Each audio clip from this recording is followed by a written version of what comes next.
sapagkat ikaw ang siyang naibig ng Diyos para ibalik niya sa dating tahanan. Sinabi ho ba ng Diyos kung sino ang magsasagawa para mabalik sa dating tahanan o sa tunay na iglesia? Pakinggan ninyo, pati yun, nakasulat sa Biblia. Mateo 17:10 hanggang 11. Bakit po sinasabi ng mga eskriba? Ang ating pong Panginoong Kristo nagsasalita noon. Ulitin. Bakit po sinasabi ng mga eskriba na paparito muna si Elias? Tanong ng mga alagad. Yun ang tanong kay Kristo. Ano ang sagot ng ating Panginoong Kristo? Sumagot siya, paparito nga si Elias Para ano? upang isaayos uli ang lahat ng bagay. Sa panahon pa ni Kristo, pinag-usapan na ho yun. Yung mga eskriba, yun yung mga pantas sa kautusan ng mga Hudyo. Tinanong ang ating Panginoong Kristo. At ang sabi, bakit mo sinabing paparito si Elias? Alam ba niyo yung Elias na sinasabi? Yung original na Elias? Propeta ho yun sa panahon ng Israel. Matagal na. Panahon ng haring si Ahab, na salbahing hari. Patawarin ako kung murahin ko siya. Salbahing mo talaga. Bakit? Dahil lang yung nag-asawa sa isang babaeng pagana. At yung babaeng yon na pagana, na reyna, ay ang sinasamba ay ang Diyos ang si Baal. E anong lalong sama? Akalain ninyong ipinilit niya kay Ahab na sumamba rin kay Baal at himugin na ang bayang Israeli sumamba sa Diyos-Diyusan at patayin ang mga propeta. Sino ang nag-iisang nanindigan? Si Elias. At hinikayat niya na ang bayan ay magpaliklob sa Panginoon Diyos. Alam niyo ang nangyari kay Elias na propeta? Na kung tawagin ni Elias Tisbita sapagkat siya ay taga-Tisbi. Hindi ho namatay yun. E paano ho nawala yun sa mundo? Ba yun inagaw at iniakyat ng isang karong apoy papunta sa langit.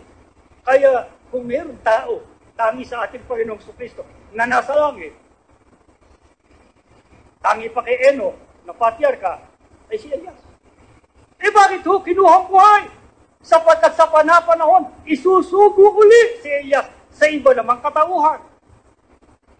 Kaya itinanong ng mga eskriba sa ating Panginoong Kristo, sabi mo, paparito si Elias. Ano sagot ng ating Panginoong Kristo?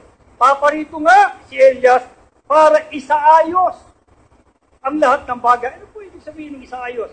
Sa ibang termino, sa anong katumbas niyan sa Ingles? Basahin mo nga sa Ingles, sa interlinear na galing sa Griego. Ang original ng bagong tipan ay Griego. Kaya dala-dala ni kapatid na Arnel ang Bibliang Griego na mayroong katapat sa Ingles. Ang Mateo 17:10 hanggang 11. Yung binasa mo kanina, basahin mo nga sa Ingles at saka mo Tagalogin. And questioned him, the disciples saying, why then the scribes say that Elias it behoves to come first?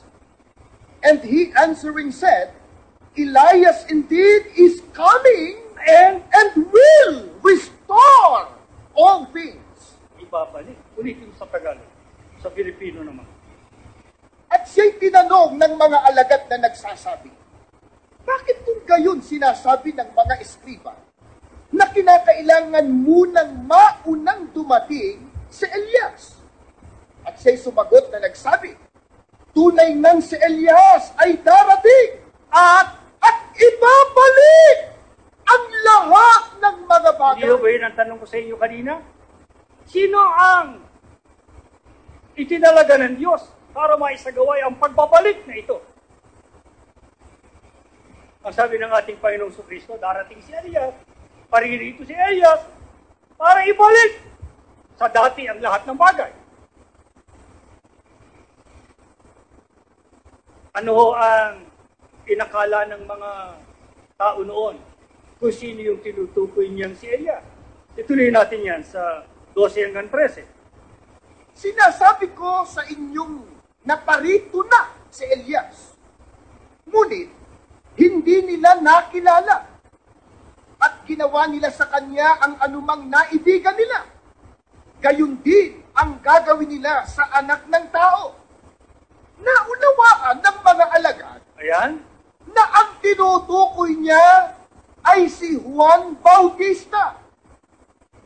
Alam ba niyo kung sino si Juan Bautista?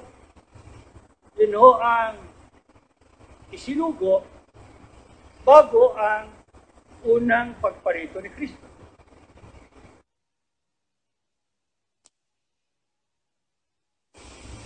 Yun ang naghanda ng daan para sa pagsusugo ng Diyos sa lupa sa ating Panginoong Jesucristo. Eh bakit siya tinawag na Elias? Sapagkat ang trabaho niya ay pagpapabalik loob. Pero kung napansin ninyo ang talata, yung binasa mo kanina, kapatid na Arnel, sa New Filipino Version, sa pahina o sa Mateo 17, 10 hanggang 11, saka mo ituloy, meron ako ipapapansin sa mga kapatid. Bakit po sinasabi ng mga eskriba na paparito muna si Elias? Tanong ng mga alagad. Pakinggan niyo sa sagot ni Kristo. Sumagot siya, paparito nga si Elias. Hindi pa dumarating. Pero doon sa 13, o 12 muna, Sinasabi ko sa inyong, naparito na si Elias. merong Elias na hinuhulaan si Kristo noong panahon niya na darating pa lang. Pero meron ng Elias sa panahon niya na nauna pa sa kanya, si Juan Bautista. Eh di lalabas ngayon, meron tatlong Elias. Yung Elias na literal, sa katauhan, ni Elias na propeta, na umakit na sa langit ng buhay. Si Juan Bautista na sugo sa unahan ng ating Panginoong Jesucristo at yung Elias na darating pa sa panahon ng ating Panginoong Jesucristo. Ngayon, sasabihin siguro sa akin na iba, baka naman meron kayong gustong isingit dyan. Kaya ipinipilit ninyong tatlo ang Elias. Pero talagang si Juan Bautista lamang yan, na Elias na sinasabi ng ating Panginoong Jesucristo. Bueno, mga kapatid, marami ho namang nag-aral ng Biblia. Sa kanila ba yung sinabi ni Kristong Elias na darating, si Juan Bautista? Pakinggan natin, basahin mo muna akla. The Interpreter's Bible, a commentary in 12 volumes. Sa pahina 462 po. Hindi nyo, mga kapatid, matatalino naman kayo. Ipagpalagay ng naparito si Juan bilang Elias. Yan po ang sagot. Tinatanggap niya na si Juan Bautista ay talagang Elias sa espiritu at kapangyarihan. Naparito na. Pero ito tanong niya, Namamalagi ang isa pang tanong. ano yun? Bakit hindi ibinalik ni Elias ang lahat ng bagay? Alin yun? Alinsunod sa pangako? Bakit hindi dumating ang ginintuang panahon? Kita nyo? Kung si Juan Bautista yung Elias na parito para magsauli at magbalik ng lahat ng bagay, bakit hindi ginawa ni Juan Bautista? Yan ang tanong ng mga nag-aral ng Biblia. Kaya ano sabi niya? Ang kontrobersya tungkol kay Elias ay waring matagal na sa atin.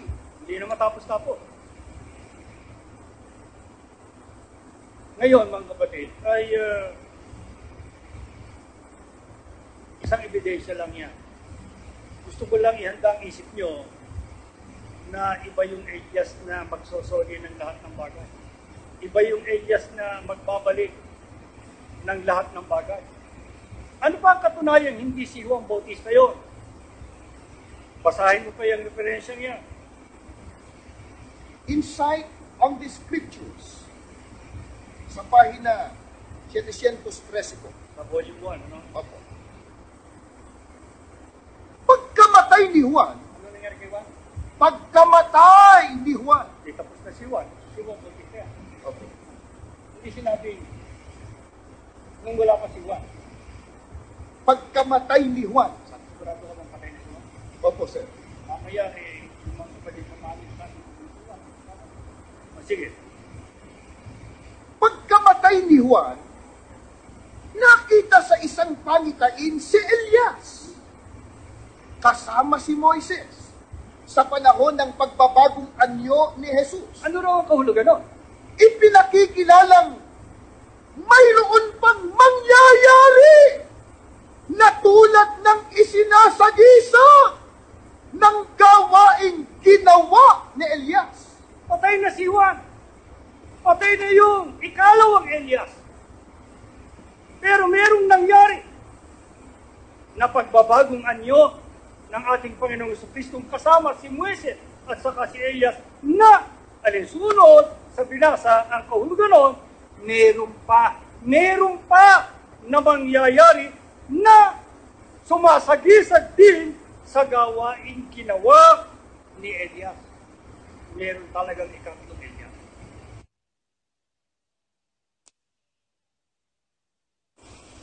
Alam niyo kung sino yun? Kailan darating yun? O kailan dumating yun? Alinsunod sa hula ng Biblia? Basahin na natin sa Malakias 4:5 hanggang 6. Pakinggan nyo. Narito, aking susuguin sa inyo si Elias na propeta. Pero kailan? Bago dumating ang dakila at kakilakilabot na kaarawan ng Panginoon. Tandaan nyo, ang petsa, hindi bago ang unang pagparito ni Kristo, si Juan Bautista yon, hindi sa panahon ng mga propeta, si Elias Tispita yon. Narinig ba nyo kung kailan ito? Kailan daw? Bago dumating ang dakila at kakilakilabot na kaarawan ng Panginoon? Sagot, mga kapatid, kailan ho yung dakila at kakilakilabot na kaarawan? Kailan? Pag-upo. Sa ikalawang pagparito, hindi ba? Iba ito. Ano ang gagawin niya pagdating niya? 6. At kanyang papagbabaliking loob ang puso ng mga ama sa mga anak at ang puso ng mga anak sa kanilang mga magulang. Ulit. At kanyang papagbabalaking loob. Hindi, mali ang basa. Napipinipit ka pa din na order. Maaaring hindi ka siguro nakapag-alok sa ganyan. Nandiyan ako masisisi dahil napakaagaw nila rito para iayos yung lugar. Pasensya na kayo. Mag-tis-tis tayo. Pare-pareho naman tayong nagsasakripisyo. Sige po. Say. At kanyang papagbabaliking loob. Hindi mo ba pagbabalik ang trabaho? Pero anong pagbabalik yan? Pagbabalik loob. Papagbabaliking loob ang puso ng mga ama sa mga anak at ang puso ng mga anak sa kanilang mga magulang. Alam niyo, itong iglesia ito, kung tawagin ni anak. Anak na babae ng Sion. Ang Sion, iglesia ni Cristo, binasa na. Yung unang iglesia, natalikod. Pero hindi pumayag ang Diyos, naganap na mawala. Nagtira siya ng binhi na kung tawagin ni anak na babae ng Sion. Iglesia rin. Sion din. Jerusalem din. Pero anong gagawin dito sa mga miyembrong ito? Ibabalik tayo sa original na iglesia. Sino ang magsasagawa? Yung susuguin ng Diyos na kung tawagin ni Elias na propeta bago dumating ang araw ng paghukom. Itanong natin sa mga apostol, meron nga bang ganyan? Meron nga bang gawaing pagpapabalik bago dumating ang ikalawang pagparito ni Kristo? Sa Gawa 3:20 hanggang 21. At upang kanyang suguin ang Kristo na itinakda para sa inyo, sa makatwid ay si Jesus. Pakinggan nyo at nakatatawag pansin ito, babasahin. Dapat muna siyang manatili sa langit. Si Kristo ho yun. Saan naroon si Kristo ngayon, mga kapatid? Sa langit. Eh bakit siya naroon pa? At hindi pa siya bumalik. Ulit. Dapat muna siyang manatili sa langit hanggang sa dumating ang panahong ibabalik ng Diyos ang lahat ng bagay. Gaya ng kanyang malaon ng ipinangako sa pamamagitan ng mga banal na propeta. Kaya pala samantala pagbabalik ni Kristo. Dahil hindi patapos ang pagbabalik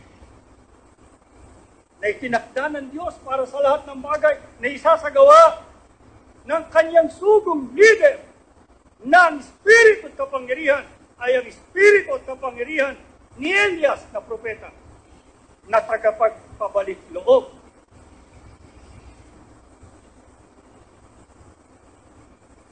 Yung bang sinasabi riyan na dapat muna siyang manatili sa langit hanggang sa panahong ibabalik ng Diyos ang lahat ng bagay? Paano pagkakasalita sa wikang Ingles? Basahin mo. He must remain in heaven until the time comes for God to restore everything as He promised long ago through His holy prophets. Malapit na si Kristo. Nagsisimula na ang pagbabalik. Pero sabi, isasauli at ibabalik ang lahat. Yun ang ayokong bigyan ng kahulugan. Alin yung lahat? Ito na ba lahat? Pagka ito na, mandaan-daan na kayo. At si Yesu Cristo ay namamanahan. Ito lang ang inaantay ng ating Panginoong Jesucristo. Kaya, ayaw pa niyang bumaba mula sa langit sapagkat meron pang gawain dapat tapusin. Ang gawain sa uling araw, ang pagsusugo niya sa kanyang sugo sa katauhan ng kapatid na Felix Manalo na nasa kanyang espiritu at kapangyarihan ni Elias. At siya nga ang nagsagawa para ibalik ang tao sa tunay na iglesia. At hindi lamang sa tunay na iglesia, ngayon naman ay ibinabalik sa orihinal na lokal na Jerusalem.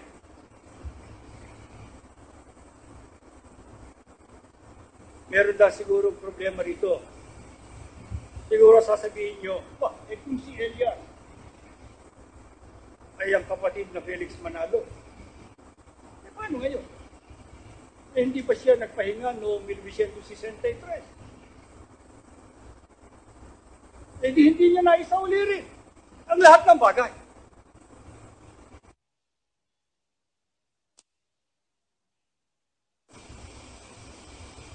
Wala na ngayon dito, kapatid na Felix Manalo. Sa pagtitipon natin ito, na ito ay kasama sa gawain pagbabalik. Paano ngayon yun? Ang ibig ko sabihin nun hindi tama yung hula. Sapagkat hindi rin niya naibalik na lahat. Naibalik niya ang unang pagsisimula. Pero hindi kumpleto ang pagbabalik. Alam niyo mga kapatid, para sabihin ko sa inyo, ito, sagot ko muna ito, bago yung babasahin yung sagot sa Biblia. Kanino pang gawain ito? Sagot na kayo. Ito'y gawain ibaba sa pagsusugo sa kapatid naman natin. Nagtatagpa ulit tayo ng gawain ng si mamatay? Sagot. O ito'y pagpapatuloy. Sa mga tuwid sakop ito ng gawain ng ikatlong Elias. Yung tao ho pwedeng mamatay. Pero yung trabaho niya hindi maaaring mamatay. Yung trabahong pagbabalik, hindi maaaring mamatay. Maliwanag kayo? Maliwanag ng Biblia. Ang aking tanong ay ito, alisunod ko sa hula, sa gawaing pagbabalik na pangungunahan ng sugo ng Diyos sa uling araw bilang ikatlong Elias, na siyang magbabalik ng lahat ng bagay. Sino ang kanyang makakasama para ipagpatuloy na maibalik ang lahat ng bagay? Ha? Alam mo, babasahin mo, kapatid natin? 30. Yeah. Ang leader nila'y, Ano? ang leader nila, Teka. Leader. Ibig sabihin yun ang nanguna. Yun ang nagsimula. Yun ang kapatid na Felix Manalo. Ano raw yung leader? ang leader nila ay magmumula rin sa kanila. Di ba? Huwag naman yung sabihin sa akin na hindi Iglesia ni Cristo si kapatid na Manalo. Paano kung mamatay? Paano kung mawala na? Paano kung magpahinga na? Ulitin muli ang 21, saka mo ituloy. Ang leader nila'y magmumula rin sa kanila. tuloy kung wala na? Ang tagapamahala nila ay titindig mula sa gitna nila. Ano ipapalit ng Diyos sa sugong leader? Yung tagapamahala. Ano nasa iglesia ngayon? Na nangunguna sa iglesia? Ang tagapamahala. Ano ho yung tagapamahala? Yun ang kasama ng Elias para ipagpatuloy, tapusin o ituloy ang gawaing pagbabalik ng lahat ng bagay. May kahalalan din ba yun? O baka naman yun gaya ng sinasabi ng ilan dyan na siguro ay self-proclaimed. Baka inihalan niya ang kanyang sarili. O baka pinagbutuhan lang ng mga ministro na isunod sa kanilang akta. 21 mo na. Ang leader nila'y magmumula rin sa kanila. Ang tagapamahala nila'y titindig mula sa gitna nila. Sino naglagay? Aanyayahan ko siya. Yun ang sabi ng Diyos. Tuloy. Kaya't siya na may lalapit sa akin. Bakit? Sapagkat walang mangangahas na kusang lumapit sa akin. Ibig sabihin, hindi niya pinirisinta ang kanyang sarili. Ang Diyos ang tumawag. Katumbas ng aanyayahan ko siya para siya lumapit sa akin. Sa mga tweet, nagpapatuloy po ang kahalalan. Hindi nawala, hindi nalibing kasama ng sugo. Ang katawan ng sugo ang nalibing. Ang kaluluwa niya ang namatay. Ngunit ang trabaho niya, ang gawain niya, ang espiritu at kapangyarihan niya ay nasalin sa tagapamahala na inihalal din ng Panginoon Diyos para ipagpatuloy ang gawaing pagbabalik sa dating tahan. Kaya itong gawaing ito, mula sa Pilipinas, hanggang sa kanluran, hanggang dito sa inyo, anong gawain ito, mga kapatid? 22. Kaya nga, sila'y magiging aking bayan. At ako ang magiging kanilang Diyos. Ito ang sabi ng Panginoon. Ano sabi ng Diyos? Ano raw po ang gawain ng sugo at ng tagapamahala ng iglesia? Ang sabi ng Diyos, sila ang kanyang bunga ay aking bayan. Ako ang magiging Diyos nila. Mga kapatid, ulitin ko. Totoo sa Diyos. Totoo ang sugo. Totoo ang ating kaligtasan. Totoo ang ikalawang pagparito ng ating Panginoong Kristo. Ang mga may tungkulin, totoo na kay halal ng Diyos. Totoo na tayo dapat magtalaga sa ating pagka-iglesia ni Kristo sapagkat tayo ngayon ang inaasahan ng Diyos. Ewan ko, kung mangangas pa kayong biguin ang Panginoon Diyos. Ang sabi ng Diyos, pag ibinalik niya ang huling gawain ito, hindi na papasok ang pagtalikod. Nabigo siya mula pa kay Adan hanggang sa lahi ni Seth, hanggang sa lahi ni Noe, bigo ang Diyos. Sa lahi ni Abraham, ang Israel, nabigo ang Diyos. Sa unang iglesia, pagkabati ng mga apostol, nabigo na naman ang Panginoon Diyos. Pero dito sa huli, sabi ng Diyos, ito ang aking bayan. Hindi na sila tatalikod sa akin. Huwag kayong mawawala, mga kapatid, sa nanulapit na pagparito ng ating Panginoon. Alam niyo ang pangako ng Diyos, parang iglesia tiwag ng matalikod. Ano ipinangako ng Diyos? Napakasabga ng pangako ng Diyos. Sana tumagos sa lahat ng nakikinig sa atin ngayon at sa buong iglesia. 17 hanggang 20. Ngunit panunumbalikin ko ang dating kalusugan mo at pagagalingin ang iyong mga sugat, pahayag ng Panginoon. Pagkat tinawag kayong itinakwil, Siyon na walang nagmamalasakit. Ito ang sinasabi ng Panginoon. Pakinggan nyo. Ibabalik ko ang dating kapalaran ng mga tolda ni Jacob. Ano pa? At lulukuban ng pagmamahal ang kanyang mga tirahan. Hindi kayo mahal ng Diyos, wala kayo ito ngayon. Tuloy natin. Ang lungsod na guho ang unang iglesia, itinayuli ng Diyos.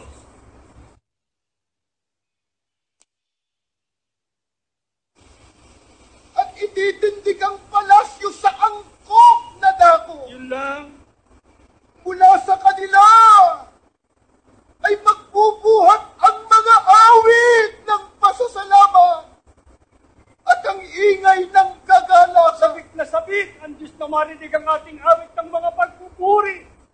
Kaya hinimok namin ang buong iglesia, sumama sa pag-awit, sapagkat ang Diyos pagka tayo sumasamba. Siyang-siya, nalulugod siya. Pag nakikita niya kayo, naghagalak, sapagkat kayo mga hinirang niya at mga iglesia ni Cristo. Mga kapatid na nakipagsapalaran sa iba't ibang panig ng daigdig, malayo kayo sa aming pili, totoo. Pero hindi kayo malayo sa inyong Diyos.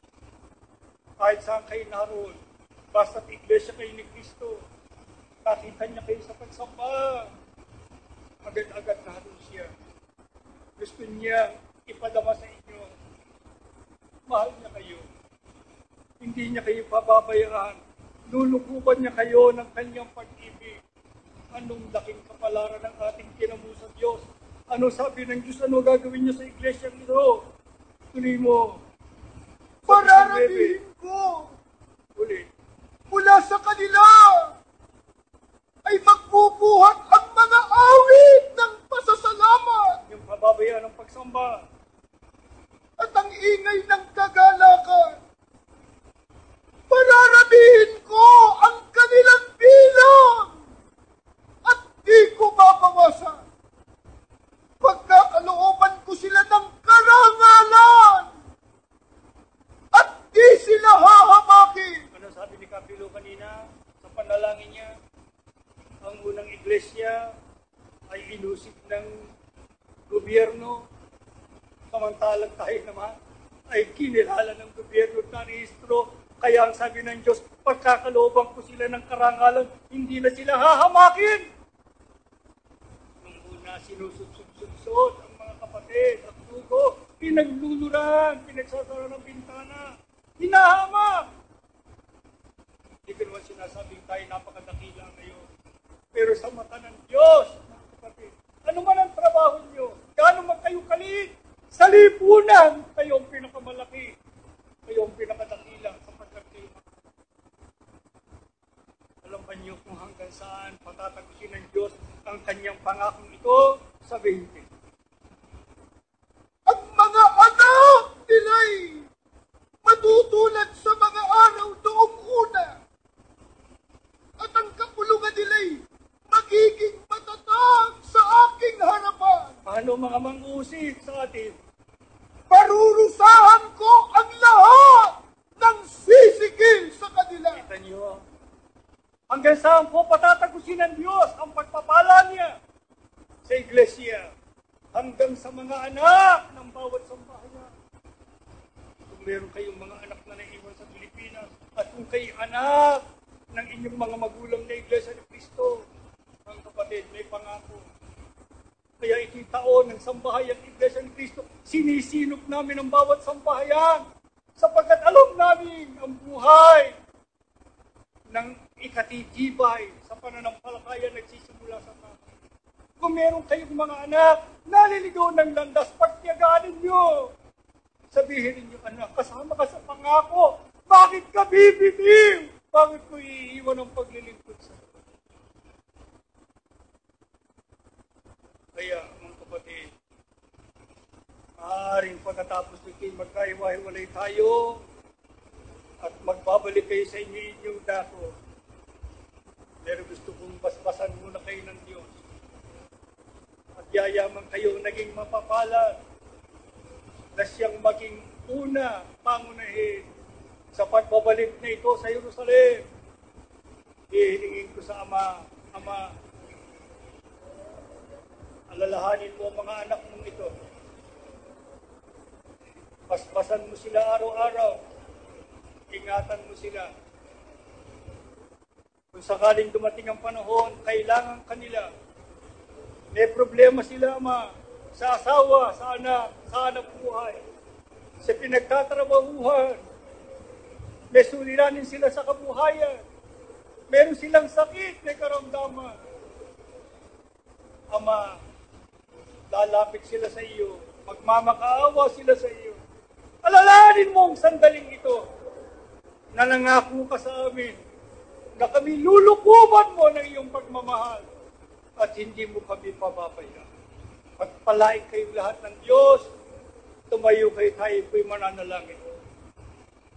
Ama, maraming salamat. Wala kaming kabuluhan, pero napakahalaga ng ginawa mo sa aming buhay. Nangangako kami sa iyo, hindi na kami tatalikod. Hindi kami aalis sa iglesia. Hindi kami magtataksil sa aming mga tungkulin. Idamay mo ang mga mahal sa buhay. Wala rito ang iba. Nasa Pilipinas, ang iba'y malayo sa kanilang piling. Pagsama-samahin mo. Pagdating ng dakilang araw, na isusugo mo na si Jesus. Alam naming malapit na siyang dumating. Isinasayos mo na lahat ng bagay. Huwag mo kaming iiwan. Sasama kami sa Kanya. Mamamatay kami sa loob ng iyong banal na iglesia. Basbasan mo ang lokal na ito ng Jerusalem. Basbasan mo ang Tel Aviv. Basbasan mo ang mga kapatid sa bansang ito.